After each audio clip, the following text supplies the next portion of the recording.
Well, welcome, Roberta Lea. Thank you for speaking with Buddy Magazine in Texas.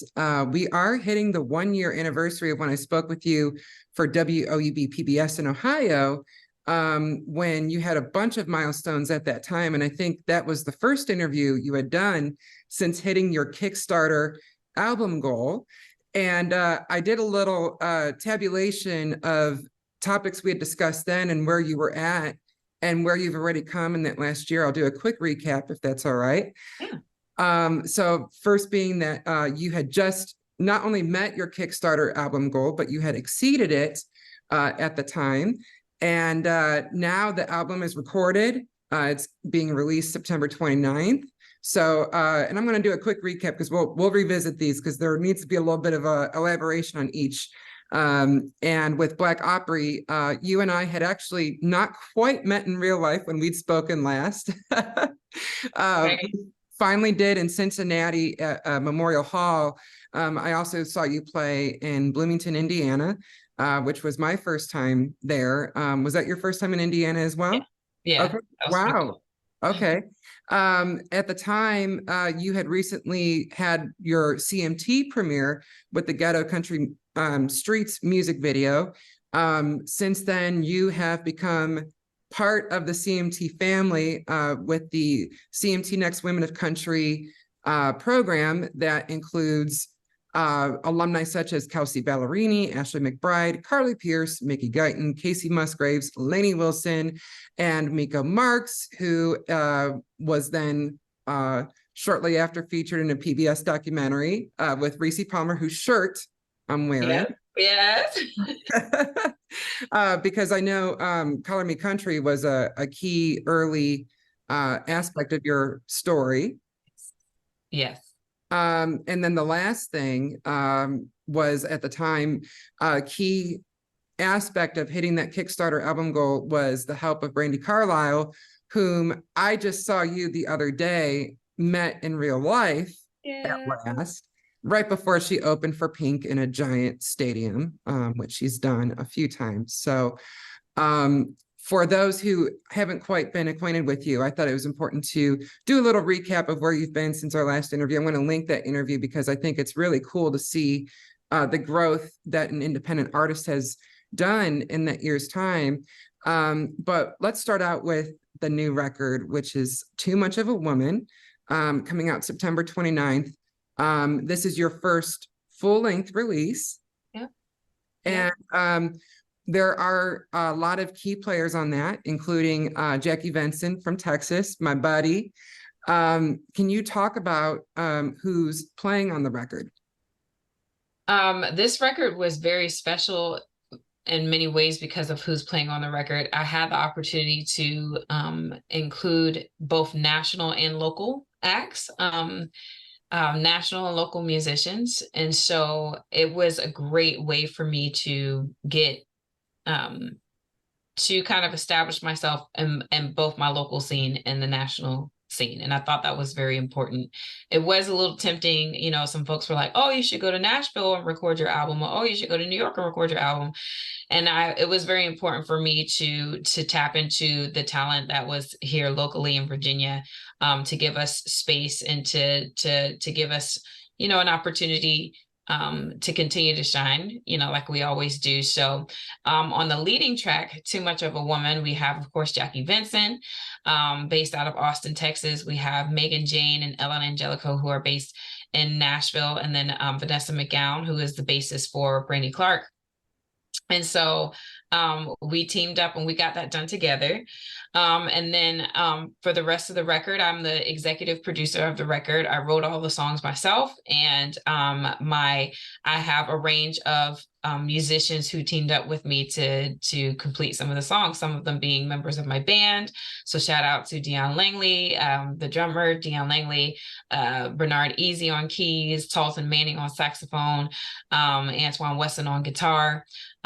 Keith Simmons and Samay, who were there to support as well. And then I had the opportunity to work with amazing and incredible co-producers, such as my friend Calvin Mirage, who I co-produced Girl Trip with, and also Larry Barwald, who was an essential part to coaching me through recording my very first album. So awesome.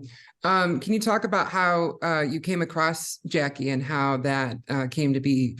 With us being a Texas outlet, of course, we're very proud of Jackie, and we're slightly biased towards her. And of course, absolutely, had a great trajectory.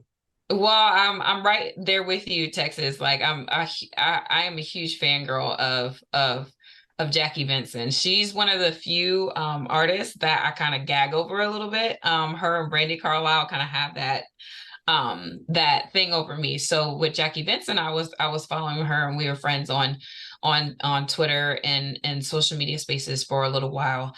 And I became friends with Vanessa McGowan through different circumstances where we came across one another. We're mutual friends with our friend Cassie.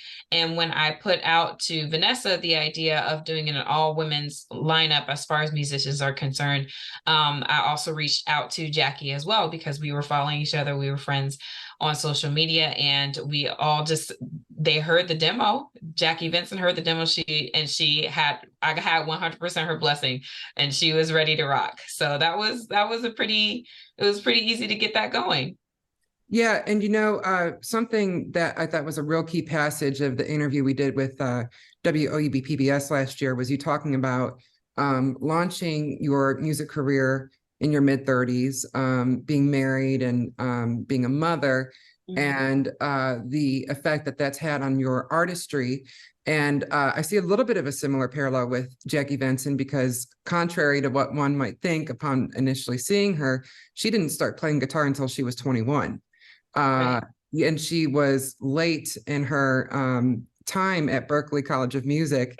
Right. Yeah, she was later than what one might think upon. Yeah. Did you guys get to talk about that, about sort of finding your groove later on than people might think? Maybe not specifically that moment, but we've had lots of times we've talked together just in our journeys in general, just the similarities of being women in the music industry, the complications of being an artist, and trying to make it. And she's been very encouraging on my journey, very encouraging, very inspiring, and just very down to earth. And so I'm pretty sure in passing, our conversations have ranged to all sorts of things that we've experienced, so I'm just very grateful to have a reference like Jackie Venson to point to, and to have, on my team, even if it's for one song, on the record. It's very encouraging to have such a powerhouse like that on this album. Yes. And it's interesting to hear the range of styles through the record. I'm glad you brought up regionality, because I am somebody who's split, between Ohio and Texas, and that's a really huge swath of the country. And in going back and forth between Cleveland and Dallas, which are 1,200 miles apart, I see how many regions have bustling scenes that get a little bit ignored, I think, in mainstream media because of all the consolidation of outlets in general, and increasingly on the coasts. And, I love the coasts, and, I love New York and LA, but you cannot, there's a lot of nuances that are going to be missed when it's such a great big area, and your opportunities to spend time in them are limited. So you hail from Hampton Roads, Virginia, which you've noted is home to artists such as Pharrell, Missy Elliott, and Timbaland. Can you talk about, because obviously we perceive you as a country artist, with your affiliation with CMT, Next Women of Country, and so forth. But I do hear other styles in there, and I'm wondering how much of that is driven by your origins. Yeah, Graphic. absolutely. Well, you know, I'm definitely proudly from Virginia. I love Virginia's um history, its geography, its complexity when it comes to its place in US history. And that complexity, I feel like, is what's influenced the arts that have come from here. Because you know, just like when you look at artists and producers like Missy and Timberland and Pharrell, and you kind of start strolling back to not only them, but you had the Dave Matthews Band, you had Pat Benatar, who came out of Richmond, you had you know, Ella Fitzgerald and um, Patsy Cline. You look at that range of artistry that's come out of this area, and it's easy to tell that we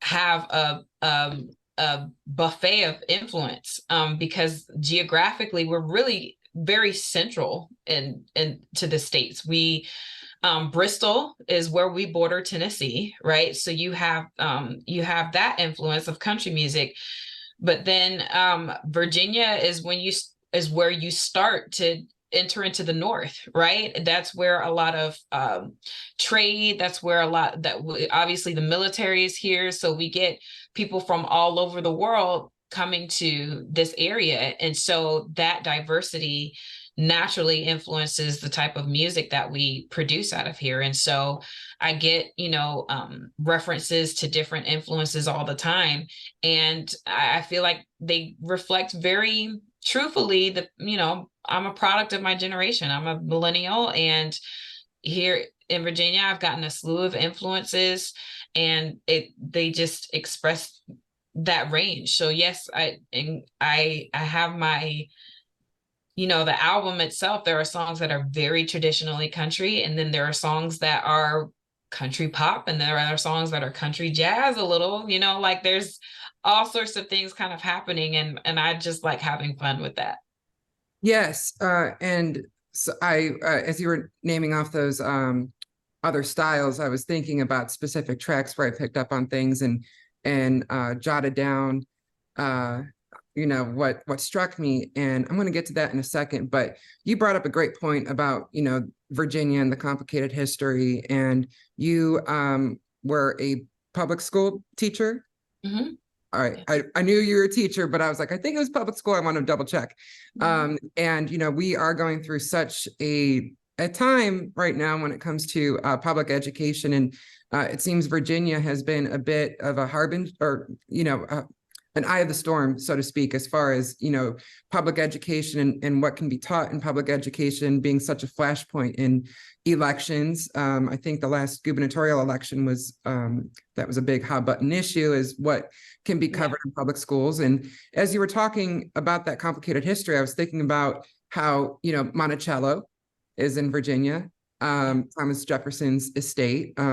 So, you know, that is, you know, what we perceive as a big origin of that country. But of course, you know, Monticello was a big hub for, you know, enslavement of people, and we're increasingly aware of how many descendants of Thomas Jefferson, you know, hadn't been acknowledged in the past. And then likewise, Charlottesville in recent history is in Virginia, and it's a very large state. So I know you're not, you know, next door to either of those places, but that kind of made me just jump down a rabbit hole of like, wow, you know, Virginia's a little bit of a bellwether as far as, you know, what we're grappling with in this country and in this society. And, you know, between you being a Black woman in country music, where unfortunately there has been a real problem with a lack of diversity in country radio, you know, playing people of all backgrounds, but then also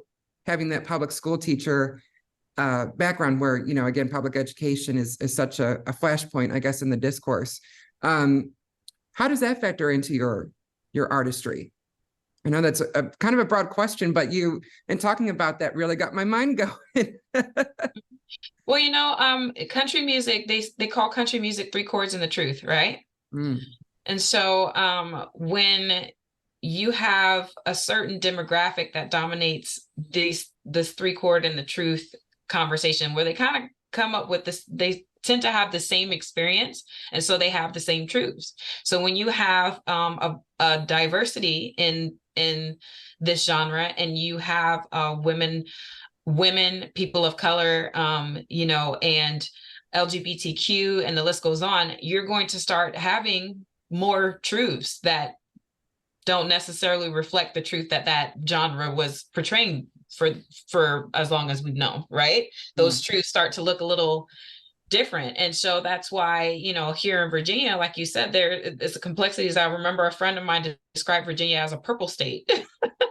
Because you have very red states, you have blue states, and Virginia, again, it's historical complexity. It's all it's we've had Democrat governor, Republican governor, you know, and you have somewhere like Charlottesville, but then you go to Northern Virginia, it's very liberal, very, you know, so it is complex that way. Yes, it's purple, you know what I mean? And my responsibility, and you know, I look at being a songwriter, I look at doing music as a service.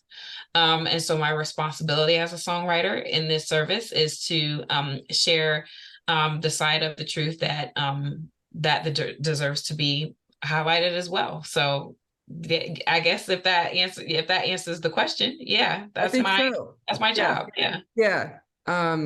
Wow. You know, it's interesting how certain epiphanies, you know, kind of emerge in the course of conversation, because that's one I would have liked to have, you know, put a lot more thought into, you know, previously, but, you know, I'm not from Virginia. So, you know, and of course I visited, many times, but, wow, you know, the parallels of kind of the discourse of, what's happening in the country music industry and the discourse of, Virginia and the implications that's having nationally is quite striking. So I'm just going to have to stew on that some more, and conversation for you know, as I suppose your journey progresses, you know, it'd be interesting to revisit those points. Yeah. So I wanted to talk about a few key tracks on this record. First of all, I loved the spoken word that threads throughout. And it reminded me a little bit of Janet Jackson and her interludes. Are you a fan of Janet's? Absolutely. Okay. So you know what I'm talking about, you know, Yeah. like Rhythm Nation, Velvet Rope, etc. had the interludes. Now she created separate tracks for those, and you didn't do that. But can you talk about your decision to weave that in? And is this you know, because there are albums where it's a concept album with a real explicit storyline. I think of, like, you know, Pink Floyd's The Wall, and then there are concept albums that have I guess a bit looser of threading, where it's not so much a plot. So I don't know if with this you have like a specific plot of beginning, middle, and end, or is it just more of a theme? Yeah, absolutely. This album is definitely a story. It's definitely and the threading that you see it's, you know, the teacher in me has to walk people through this lesson or through this conversation, and give some hints of explanation. I didn't want to do too much. I wasn't sure how to go about not taking away from the album, because I wanted the songs to speak for themselves. And so those little blurbs, right, those little threads, as you call them, are just enough to kind of weave you through. And actually, what I've noticed, especially from the response of listeners, and those who have heard the album, my engineer and folks that have worked with me, you know, it draws a connection to our character in the album, you know, and so the responses have been, it's been well received. But yeah, this album is there is a concept, there is a story that's going on. We meet our protagonist at the beginning of the album, and you hear two songs, Somewhere in the Tide, Girl Trip, where she is on her little high horse. She's bright, starry-eyed, and she has the whole world ahead of her. She's a legend, right? In her mind, she can take on the world. But then once we get to Too Much of a Woman, she gets introduced to the antagonist, right? And I feel like it's intended to reflect how for me as a young girl, I was raised by my mom and I had two big sisters, and there wasn't anything I couldn't do, right? And at some point in my life, there was this moment where I met the antagonist of, whether it be misogyny or patriarchy or what. It's one of those energies that you can't quite put your finger on, but it happens. And you're like, and next thing you know, you are second guessing yourself. And so we see her wrestle with that. We wrestle with that villain, so to speak, between Papa Was a Rolling Stone, right? A song like that. And when it comes to daddy issues or, Make Up Your Mind, a song like that, some silly boyfriend who can't stay faithful or doesn't know what to do, like we get this picture of this vision of the antagonist and what it means to wrestle with that as a young woman when you know, or you're confident in yourself, but suddenly now you're second guessing because of how you're getting treated or things that happen.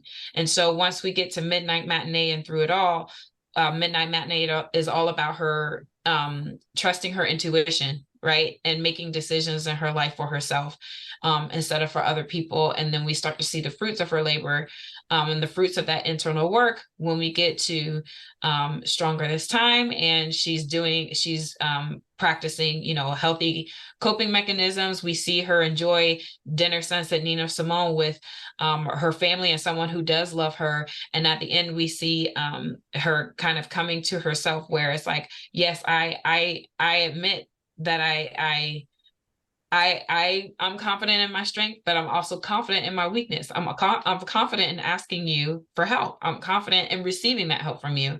And that doesn't make me less than just because of that. So yeah, there's definitely a concept and a story and a summary to the entire album instead of, a collective of songs that just so happen to fit together. You throw it up there and like, oh, they sound good. There's a story there. Yeah, I love that. And boy, I was thinking about and I'm not a woman. But there's something to be said about, that youthful optimism that we were raised with. And I think you mentioned at one point about being a millennial, which, same generation for me, and thinking about all the paradigm shifts, that have transpired, from growing up in the 90s, which I think was a very optimistic time.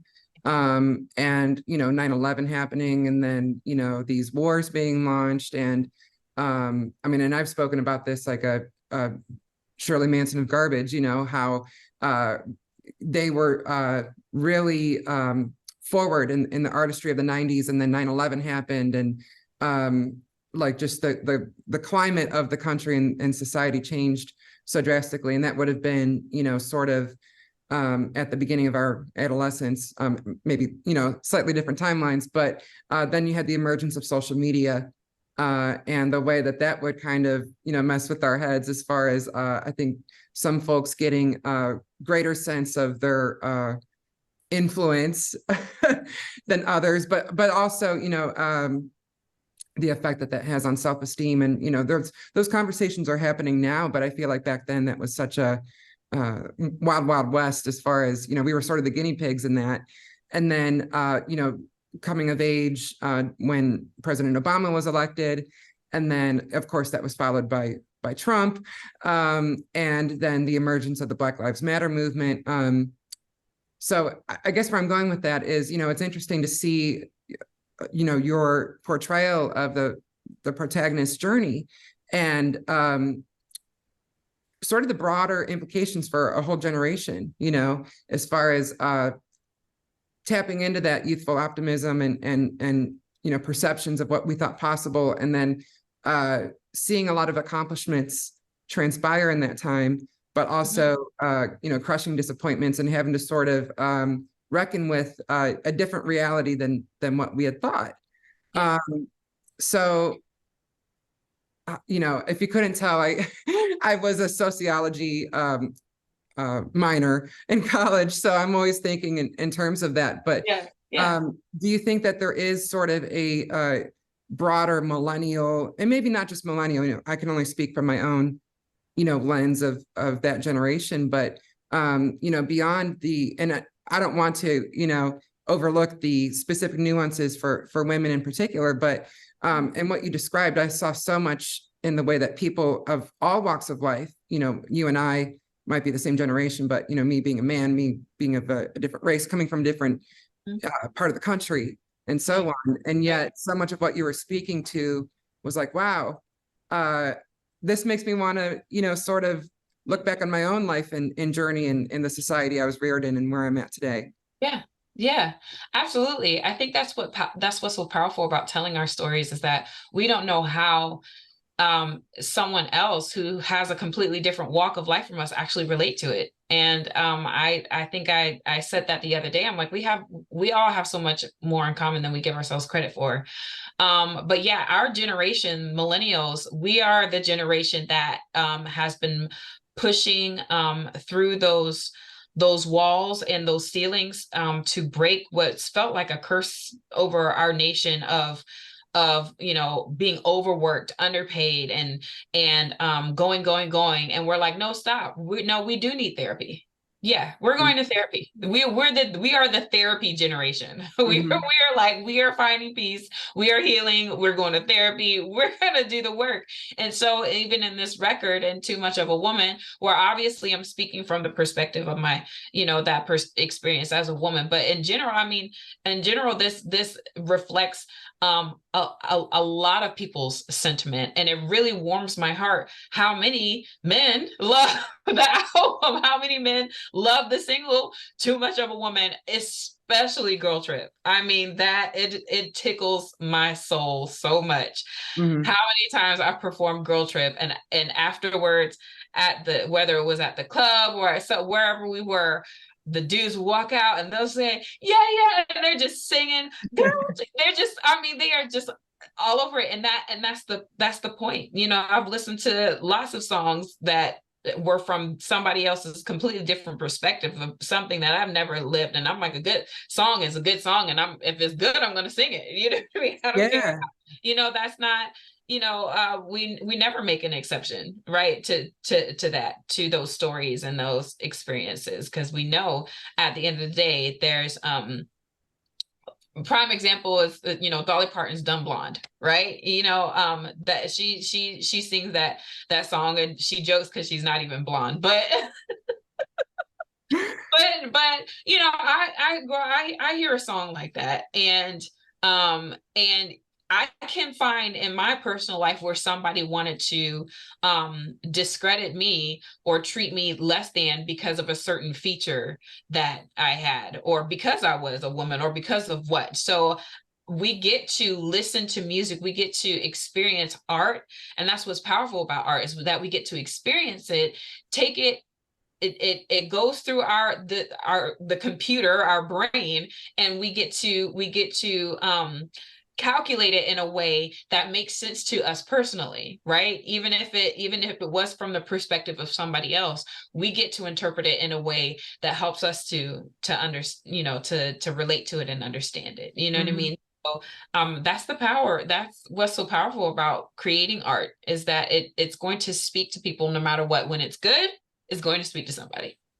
Yeah, and something I love about this record is the breadth of life, I guess, goals that are reflected in it, because I think you and I are both people who would like to see change and transformation in this society, but at the same time, I'm thinking of a song like Girl Trip, and how, in order to, because I guess something that some of us can grapple with is that struggle of feeling we're not doing enough and not being effective enough. And maybe, the social media aspect contributes to that. If our following isn't large enough, quote unquote, or if something that we shared didn't take off as we'd hoped, and you got to, keep going.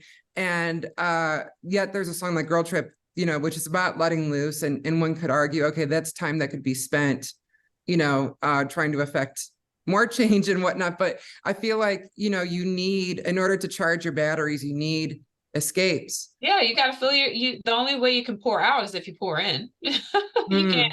You can't give from an empty cup, Mm-hmm. so and that's what the entire record is, just this two sides of the same coin type of thing, where you have a song like Girl Trip, which is about going out with your friends, wilding out and misbehaving. And that is juxtaposed, that is on the same record as Dinner Sunset Nina Simone, where it is about staying at home and fixing dinner, you and your family, and enjoying a glass of wine on the couch. Like they're both of those things can be true. And there's also, you have Too Much of a Woman, where she is girl power and boss babe, and she gets to the boardrooms and she's making those changes and she's making impact in the world. And that is on the same record as So Much More, where she tells her loved ones and the people in her community that she needs them, and she can't do the things she needs to do without their love and support. Mm-hmm. So all of those things are true. All of those things can live simultaneously with each other, and we're a generation that believes that and walks that out. Yes, as you were saying that, I was thinking about that, sociology side again, where, I think, like in the 2000s, the hyper independence, was something I felt, at least, and, I can only reflect on my own, that myopia of my own experience, but I feel like, the paradigm of the time, was certainly independence, hyper independence. And, now I think there's some reckoning with that of, okay, maybe that's a sign of trauma. Like, maybe some of that hyper independence is driven by disappointment and, abandonment, Yeah, um, absolutely. and things of that Absolutely. sort, Mm-hmm. And Mm-hmm. what I loved, my favorite of the spoken word passages were when you did acknowledge, I am too much of a woman. Mm-hmm. And you have accepted that. And I thought, gosh, this is so striking, because the title track, Too Much of a Woman, at the beginning of the record, is where you're getting very defensive of Yeah. that notion. Yeah. So I don't know what came first, the idea of, I am too much of a woman. Like, I guess what I'm asking is, did you write the song Too Much of a Woman before your decision to have that, reckoning spoken on the album? Yes. I wrote Too Much of a Woman. That was the beginning of 2022. So January, February 2022. Decided to release it as an acoustic single first, because I was still just picking up momentum and still building. And I got great responses from that. And when I was encouraged to do an album, I decided to build around that theme and create the concept based off of Too Much of a Woman. And so it was a nice arc in this story, where you have, the creation of the album is based off a song that's a little defensive, right? But then the conclusion to the record is, I'm coming to be okay with that. I'm okay. And at what point did you come to that conclusion? Let's see. When did I write So Much More? That's a great question. But that So Much More was definitely like the tail end of the process. I think it is, So Much More is definitely like one of the youngest songs on the record. So it did kind of come out of perhaps earlier this year, just coming out of being okay and being secure in that space, And that's why I wanted to ask, because looking at your trajectory and making the record, I was wondering how much, that trajectory, paralleled or even factored into, the storyline and what wound up taking hold. Yeah, absolutely. It was just experiencing life, influences the trajectory of a record, which I think speaks to the integrity of the art. Art reflects life, life reflects art. Mm-hmm. Absolutely. All right. Well, it's been wonderful, Roberta, to talk about this, groundbreaking new album with you, and congratulations on seeing it come to the light of day and, the impact it's making across the country. I know Texas is not exactly next door to where you are. Yeah. Yeah. So, I just want to wrap it up with, we had talked about milestones that you had, attained when we spoke just under a year ago and where they're at today, because I think you as an independent artist, they're really remarkable. And so I just thought I'd throw them out there. And if you have any reflections on those progressions, then let it out, and we'll say our farewell from there. So the first being the Kickstarter campaign. So you had exceeded your goal when we had last spoken. Now the album is recorded. So can you share, was the budget enough? You exceeded your budget. I think it was 22,000 was what you did. So can you reflect on that Kickstarter experience now that it's in the rearview mirror? And was it enough for your album? Were there things that you hadn't foreseen? And what takeaways do you have for those who might want to pursue a similar path? Absolutely. Well, that Kickstarter was crucial to me, because it really helps me to relax a little bit when it comes to releasing this album, because it's like, I know at the end of the day, I have 316 people who are ready for this record, instead of kind of releasing it to the endless abyss of streaming and crossing your fingers and hoping that it gets to the right ears. That there are people who are there to back it up and support it. And so, yes, it was enough. After we reached our goal, folks were really excited, and they were like, well, you need visuals, you need a music video. So let's get more money so you can do that. And we were able to create Too Much of a Woman's music video. And, there obviously during the process, there's going to be challenges there were definitely challenges that came up. And, there were a couple of songs where I completed the demo and got the band in there. And then you had to take a step back, and I'm like, man, no, that's not it. You got to scratch it and start over from the beginning. There are a handful of songs that were like that. So there were, some small step backs here and there, but overall, that was a process that I definitely learned from. And that $22,000 was still completely mind blowing that that we raised that much money and that we were able to get it done. So.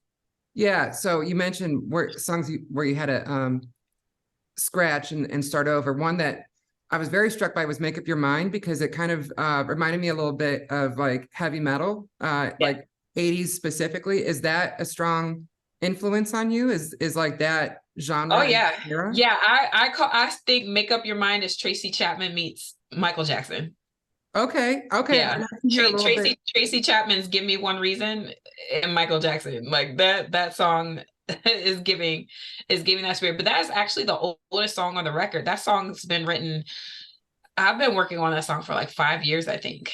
Oh wow. Yeah, that's the oldest song on the record. Okay. And it just so I'm sorry, go ahead. Oh, it's interesting you say you mentioned Michael Jackson, because I can hear like sort of a Dirty Diana type approach to that song. And similarly with Janet, we'd mentioned her earlier, and I'm like, okay, this is sort of like evocative of when you reach Black Cat on the Rhythm Nation album. The track before that is Escapade, which is very sunny and the finger snakes and all that. And then all of a sudden she lets loose with Black Cat, and nobody had heard her, like that before. So I didn't know that you're a heavy metal fan. And that speaks to, we were talking about that breadth of feelings. And it's rock and roll, that the guitar is shredding. It was having a lot of fun shredding at the end of that record. And there's this fun escalation musically in that song. And so that's definitely one of the songs. There are a handful of songs that speak to the range of influence, where it's like you probably can't even really pinpoint exactly what kind of genre it is. I feel like Make Up Your Mind is one of them. Is it pop? Is it because you got the acoustic going on at the beginning, so you got some Americana in there, but then it goes straight to rock and roll. I had to play it again because I'm like, did it bleed into a new track? I would say Make Up Your Mind. Dinner Sunset Nina Simone is another track that has a fun weave of influence where the fiddle is doing its own thing.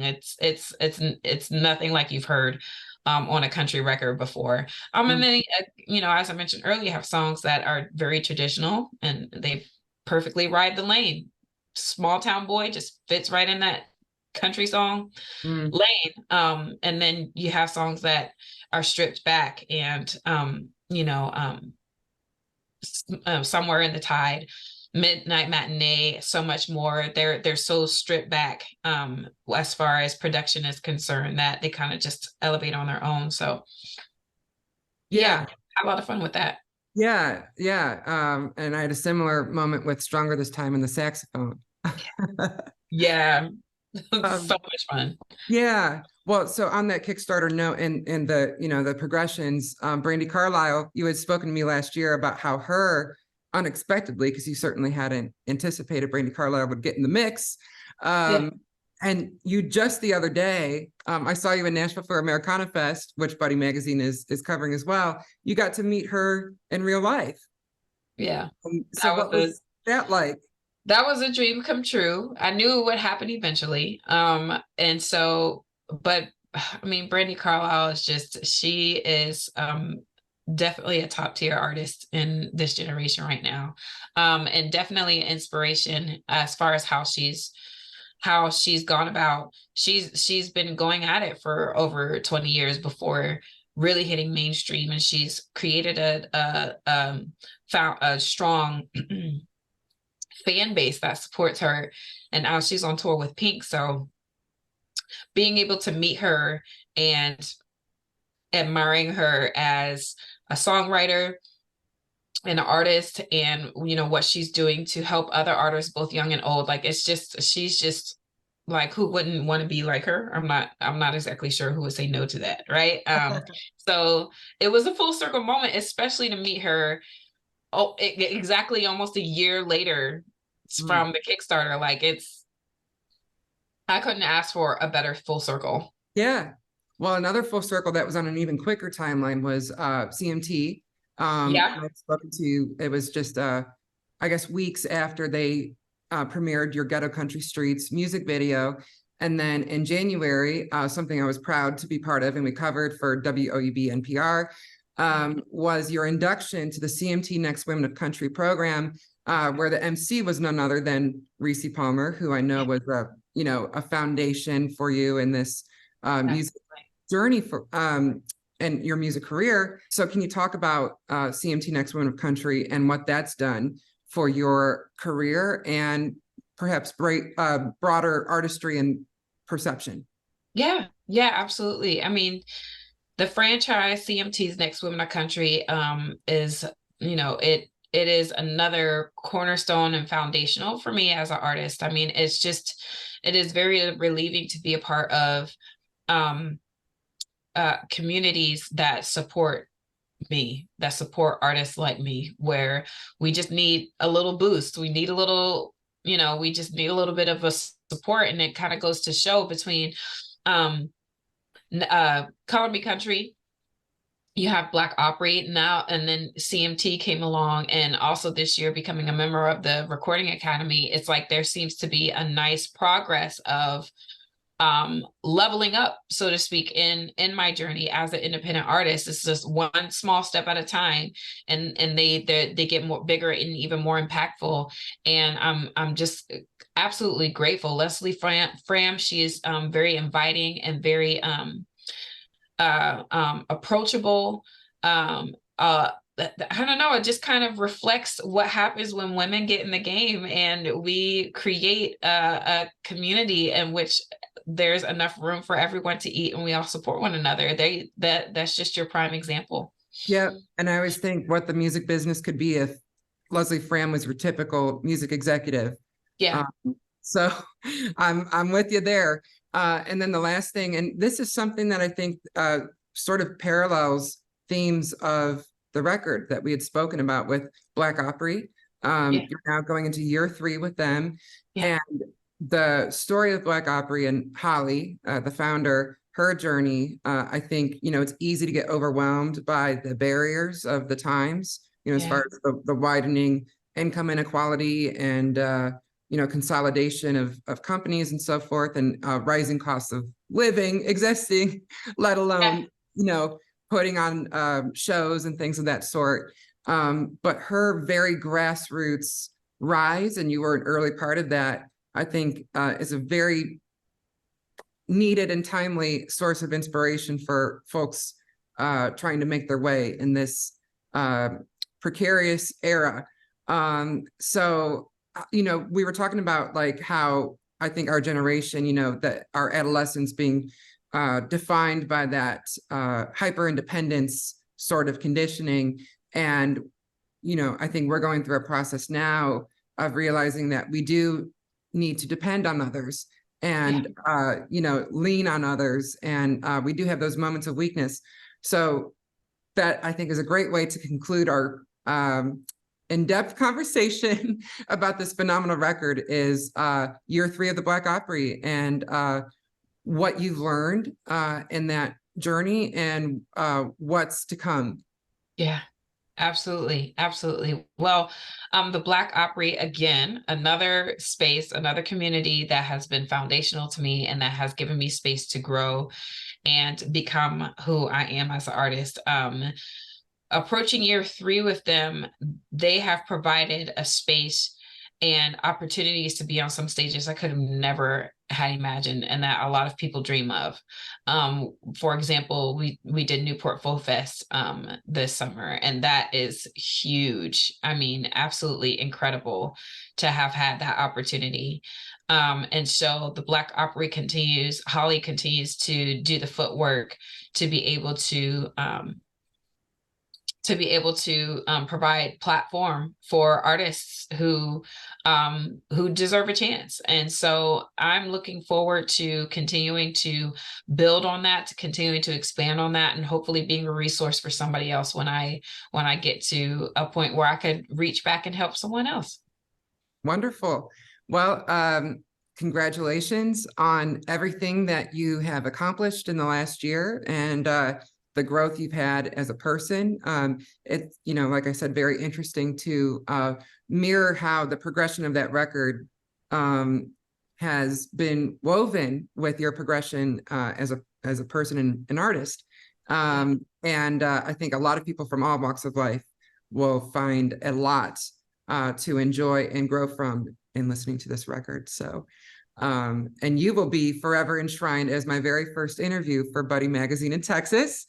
So thank you for your time, and thank you for kicking off my new journey in that regard as well. So hopefully we'll see you in the Lone Star State at some point. I know you're going from coast. I can't wait. I mean, 2022 is my first time visiting Texas. There was Houston, Austin, and San Antonio. Houston, San Antonio, and then Austin for CMT Awards. And so I love Texas. It's very big. And so I have a lot of fans there, and they're like, when are you coming? And then I'll tell them, I'm like, hey, I'm coming to, Houston. They're like, oh, it's 5 hours away. So I have to get directionally more acquainted with the space in Texas, and hopefully I'll be able to do a few more shows there. Have you done Dallas Fort Worth yet? Not yet. Not yet. Well, we're going to use this interview to build up further interest in that, because you definitely have to come. And you are correct. Dallas to Los Angeles, El Paso is about the halfway point. So there's a lot of terrain to cover in most of the state. So thanks again, Roberta. And we wish you all the luck in this record launch. And hopefully we'll see you in Dallas Fort Worth sometime soon. Absolutely. Thank you again, Ian. Have a good one. Take care. You too. Bye-bye.